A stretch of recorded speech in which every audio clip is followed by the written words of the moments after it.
Paz de Cristo, una vez más, paz de Cristo. Ya llegó la hora en que tenemos que hacer la lección de este día y hemos estado insistiendo en esto del gozo, la alabanza, la unidad. El Señor ha hecho cosas grandes por nosotros y nos ha preparado una vida llena de victorias. Pero para eso necesitamos vivir como Él quiere que vivamos. Somos un pueblo especial. El Señor nos ha llamado para vivir de la manera que a Él le agrada. Y si hacemos las cosas como Dios quiere, seguramente tendremos grandes victorias y testimonios que contar. Así que vamos a la lección de este día. Y en esta hora vamos a estar hablando acerca de la fuerza de la unidad. Recuerde que estamos en la escuela Sígueme, en el nivel Crecer. La fuerza de la unidad. Y en este día estaré leyendo en la versión de la Biblia del lenguaje sencillo, BLS. La fuerza de la unidad. ¿En qué consiste la unidad de la iglesia? Esto es una cuestión bien controvertida porque hay personas que reclaman unidad en la iglesia, reclaman amor en la iglesia, pero en realidad no quieren pagar el precio de la unidad o del amor en la iglesia, sino lo que quieren es que todo un grupo de gente les rodee, les contenga y viva para ellos. Pero nosotros tenemos propósitos y estamos unidos en Cristo como un cuerpo para los propósitos de la cabeza, que es Cristo. Ahora bien, ¿por qué es importante la unidad? ¿Cómo podemos conseguir la unidad? Recuerde que administrativamente hablando se dice que la cadena es tan fuerte como su eslabón más débil. Así que si un miembro está enfermo, todo el cuerpo se enferma. Todos necesitamos apuntar donde mismo. Todos tenemos que tener claro, tenemos un Señor, una fe, un bautismo, un propósito, un Dios y Padre, una palabra infalible, una doctrina, un camino, una verdad, una vida, unidos. En ese trayecto, todos tirando para el mismo lado, veremos grandes cosas. ¿Y qué resultados entonces podemos esperar de la unidad? Pues el título es La fuerza de la unidad. Dice por allá en Génesis, cuando el hombre estaba haciendo la torre de Babel, todos hablaban una misma lengua, todos pensaban una misma cosa, y el Señor dijo, ahora que todos hablan una misma lengua y todos quieren lo mismo, nadie podrá hacerlos desistir, no habrá algo que ellos no puedan lograr. Grandes resultados podemos nosotros ver si nos unimos en los propósitos de Dios. La iglesia del Señor Jesucristo es una institución con un gran destino, pero no solo en la eternidad, sino que tenemos una misión y tenemos que brillar también aquí en la tierra. No obstante, y con frecuencia, se producen en la iglesia conflictos internos que dificultan su avance. La iglesia se detiene, se atrasa, y esto sucede porque estamos bajo constantes ataques. Estamos bajo ataque de fuerzas espirituales que están contrarias al avance, a que logremos alcanzar la meta, los propósitos, los objetivos que Dios le ha puesto a la institución más grande sobre la tierra, su iglesia. Estas fuerzas contrarias intentarán distraernos y dividirnos para que así nosotros descuidemos nuestra gran misión.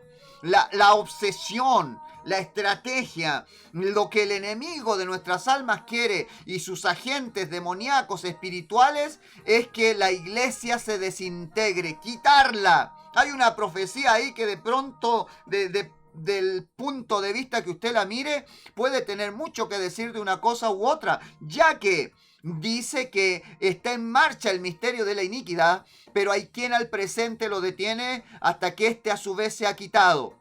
Algunos creemos que será quitado cuando suene la maravillosa final trompeta y seamos levantados, y mientras la iglesia esté aquí en la tierra, el enemigo no puede actuar. Pero si leyó también el enemigo la escritura y él nos quiere sacar, la cosa es que este agente tiene que ser sacado de en medio.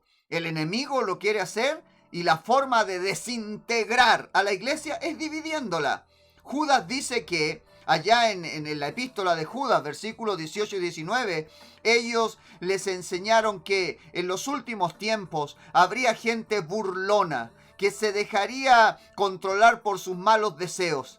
Es esta clase de gente la que los obliga a pelearse y a dividirse, pues hace lo que quiere y no tiene el Espíritu de Dios. Recuerde, estoy leyendo en la Biblia el lenguaje sencillo. Sin embargo, Jesús prometió que las puertas del Hades no prevalecen contra la iglesia, por lo que debemos esforzarnos y luchar para mantenernos unidos, diga unidos, cuidando el negocio que el Señor Jesús nos ha dado, que es salvar almas a los perdidos. Para poder cumplir con esta misión necesitamos la unidad. En nuestra unidad reside una fuerza muy grande, el poder de la unidad. Efesios capítulo 4, versículo 13 al 15, leo la palabra de Dios en el nombre del Señor Jesucristo.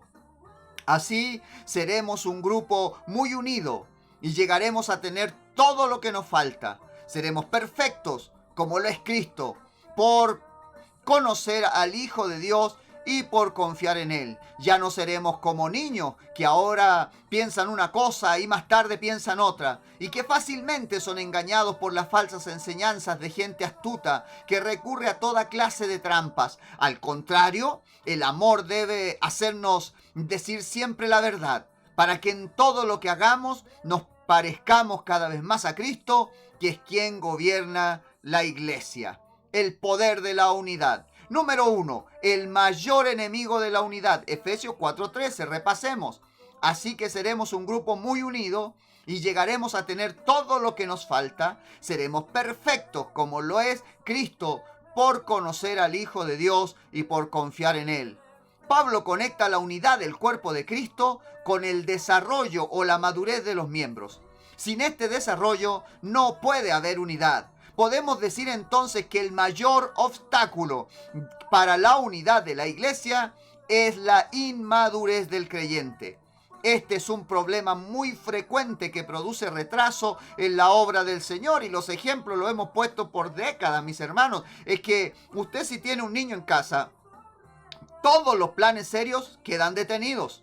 Y no estoy diciendo que esté mal, todos fuimos niños, a los niños hay que tenerles paciencia, herencia de Jehová son los hijos, pero por decir ejemplo, si tuviéramos una familia de montañistas y tenemos que subir el Everest y nos estamos entrenando para eso, y tenemos un niño, ¿qué tenemos que esperar del niño? Que crezca, que se desarrolle, que se fortalezca para que pueda hacer la travesía. Si necesitamos todos ocuparnos cada uno de un área, ¿a quién le dejamos encargada la casa? Alguien tiene que quedar atrás, porque el niño no puede quedar solo. El niño puede hacer un incendio. El niño no se sabe cocinar. El niño no lo podemos dejar encargado de las sustancias peligrosas, venenosas que hay en los hogares. Siempre que hay un niño, se puede producir un atraso en la meta final. Vuelvo, el ejemplo que estamos usando. Cuando hay miembros inmaduros, esto retrasa la inmadurez del creyente, detiene el mover, la unidad, el desarrollo de la iglesia misma. Y este es un problema muy frecuente. El tiempo vivido y las experiencias personales deberían ser suficientes para que, como dice la palabra de Dios, seamos perfectos como lo es Cristo. Pero no siempre ocurre así. Los capítulos 5 y 6 de Éfeso, la epístola a los Efesios, nos muestran que, aunque la iglesia en Éfeso era antigua, carecía de madurez espiritual. Pablo debió exhortarles, y recuerde, cuando el Señor revela el mensaje a la iglesia ya en Apocalipsis, a Éfeso le reclama: es buena, tiene doctrina, es una iglesia madura, pero ha dejado su primer amor. Pablo le dice a los Efesios capítulo 5, versículo 15 al 17, tengan cuidado de cómo se comportan, vivan como gente que piensa lo que hace y no como tontos.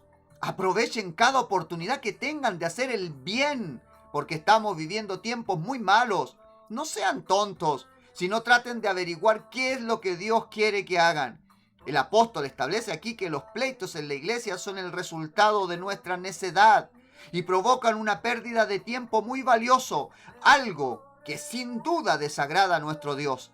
Mire lo que dice Proverbios. Este es un pasaje duro de la palabra de Dios, pero bendita palabra que viene, hiere y sana.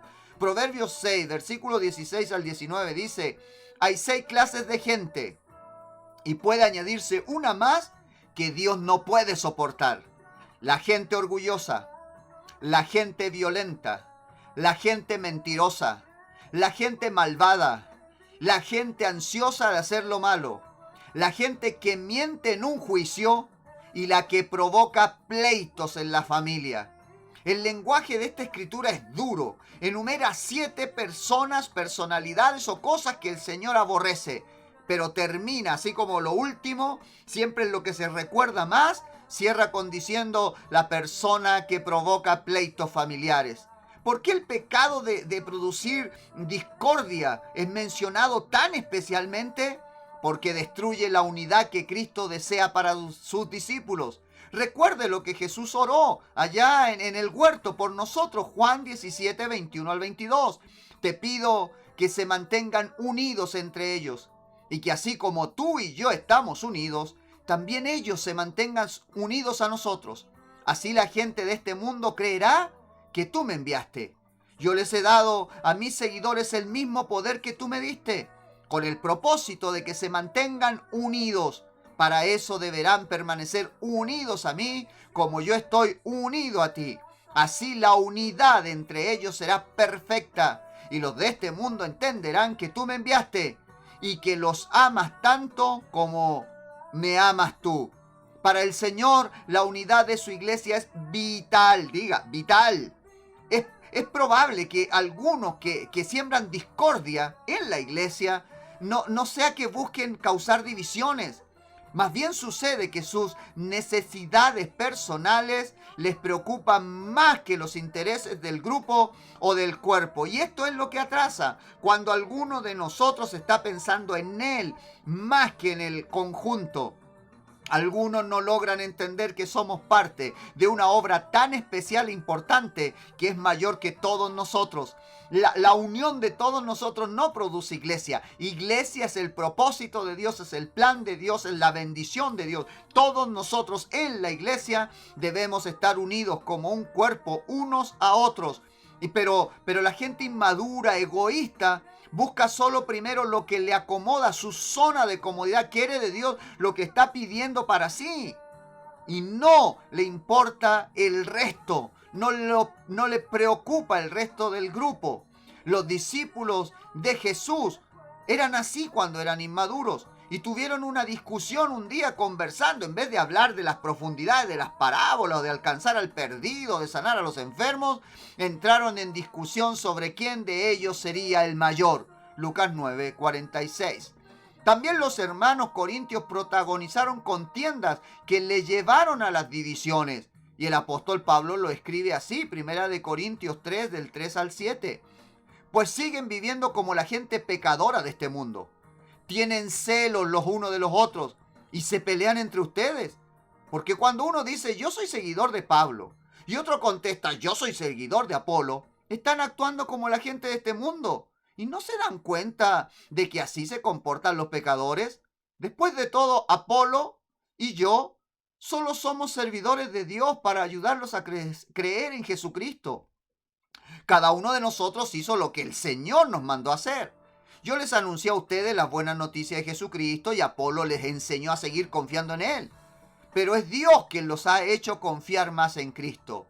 Así que lo importante no es quién anuncia la noticia ni quién la enseña. El único importante es Dios, que es quien aumenta nuestra confianza en Cristo.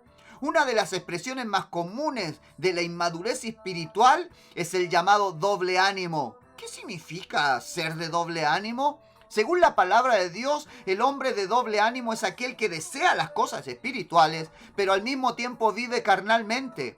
Una persona de pensamientos contradictorios. Santiago 1:6 dice, porque los que dudan son como las olas del mar, que el viento lleva de un lado para el otro. Una iglesia no puede unirse si su gente es inmadura, carnal, egoísta o envidiosa. Una iglesia desunida se desintegra fácilmente con los problemas. Los hermanos se desparraman de inmediato por todas partes. La iglesia debe ser más bien como un grupo de imanes magnética, donde cada miembro se atrae uno a otro y permanecen unidos, no por presión externa, sino por la fuerza interna de cada uno, por ese Dios que se mueve, por esa fe, por esa convicción, por esa misión común. En la armonía interna de los miembros de la iglesia que resiste el poder que es en donde reside el poder que nos permite llegar a ser un templo dedicado al Señor. Efesios 2:22 dice: por su unión con Jesucristo, ustedes también forman parte de ese edificio en donde Dios habita por medio de su Espíritu. No hay nada más bello ni más agradable que ver a los hermanos vivir juntos y en armonía.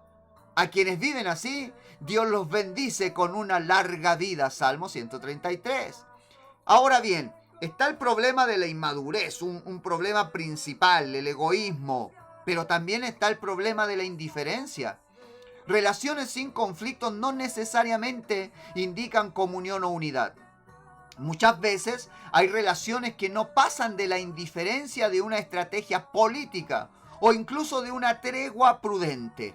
En la indiferencia no hay peleas, no hay contiendas, no hay roces, sino un silencio insípido y a veces hasta buenos modales, buenos tratos.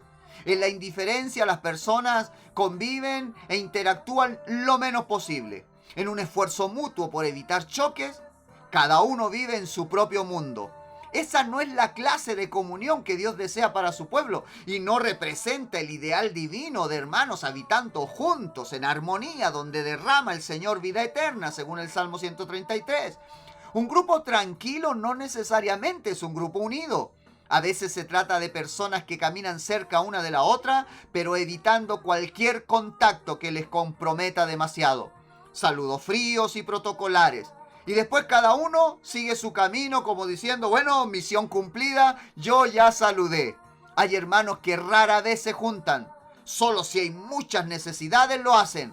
Pero al poco tiempo de estar juntos, eso los irrita y se vuelven a separar. Este círculo vicioso de acercamiento, alejamiento, sucede a causa de actitudes y expresiones que, como verdaderas púas, provocan dolor. Entonces nos alejamos. Pero alejarse, aunque puede resolver un conflicto y evitar heridas, interrumpe la comunión y por lo tanto la bendición divina. El hecho de que yo no pelee con mi hermano en Cristo no indica que tenemos comunión. Tampoco significa que yo lo amo. Y mucho menos que nuestras vidas están unidas en un solo espíritu. Y por lo tanto que la presencia de Dios fluye a través de nosotros como en un solo cuerpo. Lo único que no pelear significa en este caso es que nos hemos aislado lo suficiente como para caminar juntos sin que nuestras almas se toquen. Somos islas y no somos la sangre y la vida de Cristo. La Biblia nos enseña que dos personas no pueden caminar juntas mucho tiempo si no se ponen de acuerdo la una con la otra. En cambio, es maravilloso lo que Dios puede hacer cuando encuentra un grupo, grande o pequeño, que no solo dice tener comunión con Él, sino que verdaderamente vive en comunión. Allí el Espíritu de Dios desciende y se manifiesta con libertad. Hechos capítulo 2, versículo 1 al 4 dice, y el día de la fiesta de Pentecostés, los seguidores de Jesús estaban reunidos en un mismo lugar.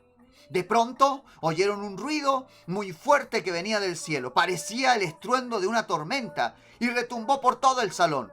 Luego vieron que algo parecido a llamas de fuego se colocaba sobre cada uno de ellos.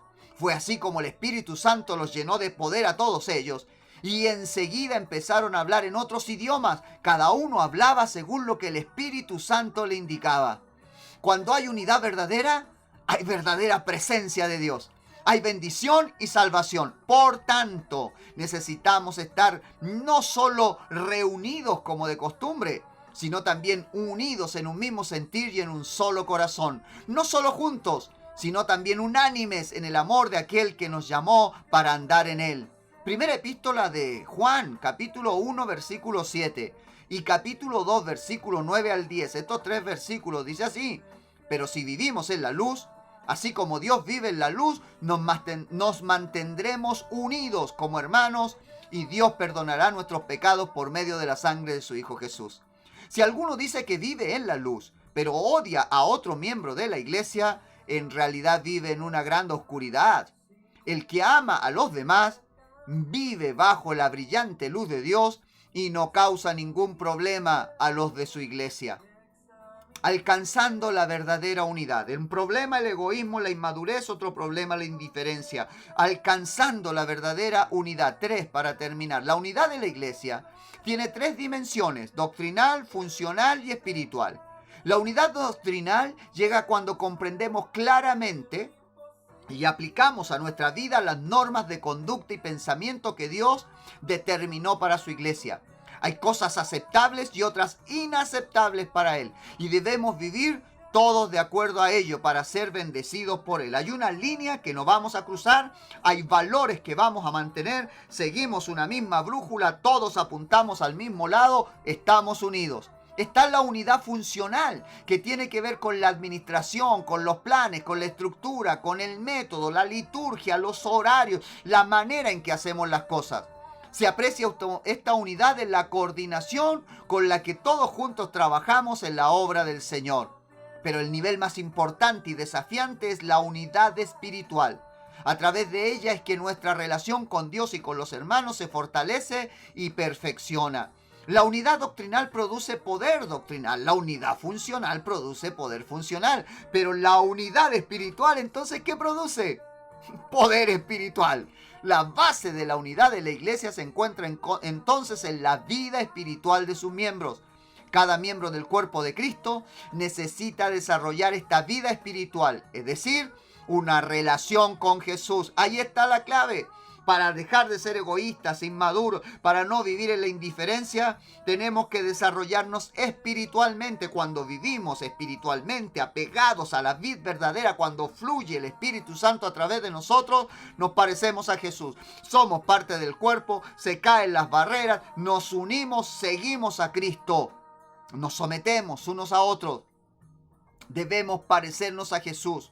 Cuando en la iglesia hay corazones transformados por el poder de Dios, las divisiones se pueden evitar y la unidad se vuelve realidad. Cuando somos espirituales y nos parecemos al Señor, somos buenos hermanos, somos buenos obreros, buenos predicadores, buenos músicos, buenos coordinadores, buenos esposos, buenos hijos, buenos padres, porque estamos viviendo como Dios quiere. Al tener la mente de Cristo, desarrollamos una actitud humilde y como miembros de su cuerpo nos concentramos en servirnos unos a otros. La necesidad del otro nos resulta igual o más importante que la nuestra. Aprendemos a no mirar cada uno por lo suyo propio, sino cada cual también por lo de los otros. Filipenses 2:4. ¿Y cómo obtenemos esta capacidad? Por medio del amor de Dios. Filipenses 2:2 dice: les pido que vivan en armonía y que se amen unos a otros. Así me hará muy feliz. Pónganse de acuerdo en lo que piensan. Deseen las mismas cosas. Colosenses capítulo 3, versículo 13 al 14 dice: sean tolerantes los unos con los otros. Y si alguien tiene alguna queja contra otro, perdónense, así como el Señor los ha perdonado a ustedes. Y sobre todo, ámense unos a otros, porque el amor es el mejor lazo de unión. El vínculo perfecto, la unidad perfecta se consigue con amor. No puede haber unidad en la iglesia si no hay amor. El amor no consiste tanto en lo que sentimos, sino en lo que cada uno puede y está dispuesto a dar. Ahí está la clave. El verdadero amor no pide, no es egoísta, no exige, da. La Biblia dice en Juan 3:16, porque de tal manera amó Dios al mundo que ha dado a su Hijo. La unidad de una congregación se consigue cuando el orgullo y el individualismo son derrotados por el amor. Renunciando cada uno a su yo, llegamos a comprometernos unos con otros para ayudarnos mutuamente en amor. Aprendamos a practicar el perdón, la tolerancia, la verdadera comunión. Desarrollamos lazos de amor unos con otros. Descubrimos que el gozo y la fuerza de la unidad pueden vencer cualquier conflicto y que unidos podremos lograr mucho más que estando separados. Terminamos entonces Mateo 18:19. La penúltima cita dice: les aseguro que si 2 de ustedes se ponen de acuerdo aquí en la tierra para pedir algo a Dios que está en el cielo, Él se los dará. El enemigo quiere convencernos de que es imposible convivir y trabajar juntos, para que cada uno termine viviendo por su propia cuenta, en forma individualista. Necesitamos ser la iglesia del libro de los Hechos de los Apóstoles. Es la única iglesia válida, la bíblica. Hechos 2, 44 al 46 dice: los seguidores de Jesús compartían unos con otros lo que tenían. Vendían sus propiedades y repartían el dinero entre todos. A cada uno le daban según lo que necesitaba. Además, todos los días iban al templo y celebraban la cena del Señor y compartían la comida con cariño y alegría. Juntos, mis hermanos, mis hermanas, mis amigos, juntos y en armonía, como un cuerpo, en una misma fe, sirviendo a un solo Señor y en un mismo bautismo, veremos en acción la fuerza de la unidad. Dios quiere hacer cosas grandes y lo hará en cualquier iglesia, grande o pequeña, pero mientras haya unidad.